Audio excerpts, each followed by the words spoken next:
Welcome back sir. Break पे जाने से पहले हम बात कर रहे थे उन इंडिविजुअल्स की जो कि हॉस्पिटल से मुंसलिक हैं और डायबिटिक हैं, और उनके ख़तरात की हम बात आपसे कर रहे थे। सर, इसी हवाले से नाजरीन जानना चाहेंगे, दो टर्म हम बहुत ज़्यादा सुनते हैं, हाइपो, हाइपर, डायबिटीज़ से रिलेटेड, ये सर है क्या?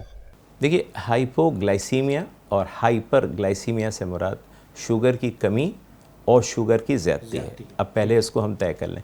शुगर की कमी या हाइपोग्लाइसीमिया को जो डिफ़ाइन किया गया है उसके कई कट ऑफ्स हैं, लेकिन जो कॉमन कट ऑफ लिया गया है वो 70 मिलीग्राम पर डेसीलीटर से कम शुगर का गिर जाना और अलामतों का आना जो है शामिल है। अच्छा, इसी तरह से हाइपरग्लाइसीमिया जो है वो एक टर्म है, और हाइपरग्लाइसीमिया के लेवल्स अगर हम देखें तो खाने के 2 घंटे के बाद 140 से शुगर का ज़्यादा होना हाइपरग्लाइसीमिया, 200 से ऊपर होना डायबिटिक हाइपरग्लाइसीमिया। और ये कभी कभी हमारे पास पेशेंट आते हैं, फ़र्स्ट टाइम शुगर चेक कराते हैं, 300 से अबव पेशेंट के शुगर्स आते हैं, और ये भी एक टाइप का हाइपरग्लाइसीमिया है।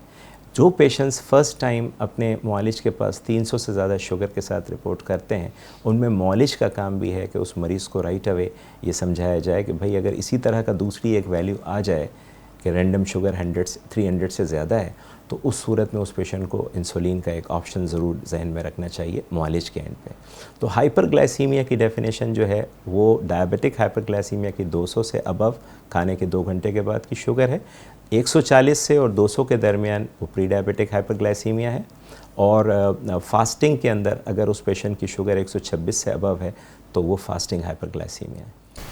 सही सर, फास्टिंग से मुराद जब आप हालत रोज़ा में हैं, हालत रोज़ा तो आप कह लें, या हालत फ़ाका में। फाका में। फ़ाके और रोज़े में जो मैं बुनियादी फ़र्क देखता हूँ वो पानी का इंटेक है कि अगर पेशेंट पानी ले रहा है और बकिया खाने पीने की कैलोरीज़ नहीं ले रहा है तो वो फ़ाके से है।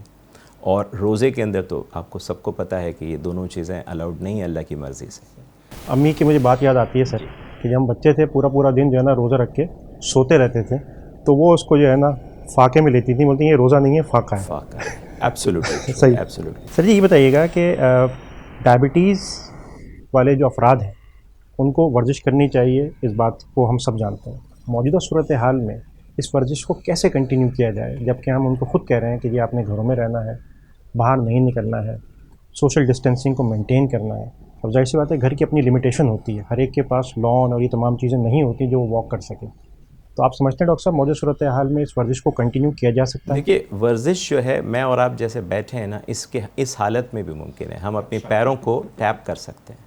इसी तरीके से हम एक ही जगह खड़े होके जो स्टैटिक वॉकिंग है या स्टैटिक जॉगिंग है वो हम कर सकते हैं। ये बिल्कुल उसी तरह है जिस तरह हम अगर किसी रेसलिंग मुकाबले को देखें तो जो वार्म अप करने की एक्सरसाइजेज़ वो पहलवान रेसलिंग रिंग के अंदर आने से वक्त वो कर रहे होते हैं, अपने आप को वार्म अप जिस अंदाज में, हम वो एक्सरसाइजेस मरीज़ को बता सकते हैं। आपको मतलब स्ट्रेच करना, अपने एक ही जगह खड़े होकर पैरों को थम करना उस एक्सरसाइज के अंदर शामिल है।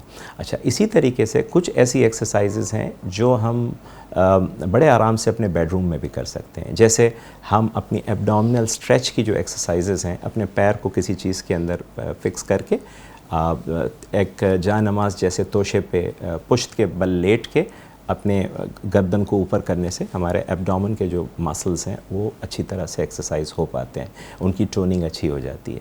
तो एक्सरसाइज के लिए विल चाहिए, एक्सरसाइज के लिए जगह का होना भी ज़रूरी है, बट विल का होना उससे ज़्यादा ज़रूरी है। बिल्कुल सही। नाज़रीन, no excuse for exercise, you have enough place. आप अगर करना चाहें तो सूरत हाल में भी एक्सरसाइज को कर सकते हैं। जैसे डॉक्टर साहब ने बताया कि आप सिर्फ बैठ के अपने पैरों को टैप करके एक्सरसाइज कर सकते हैं, आप स्ट्रेच करके अपने आप को एक्सरसाइज की सूरत हाल में ला सकते हैं, और जो एब्डोमिनल एक्सरसाइज डॉक्टर साहब ने एक्सप्लेन की उसके थ्रू भी आप एक्सरसाइज को कर सकते हैं। डॉक्टर साहब, हमारे नाज़रीन जानना चाहेंगे कि वो तमाम अफराद जो कि इंसुलिन के ऊपर हैं, क्या उन्हें ख़ास एहतियात की ज़रूरत है?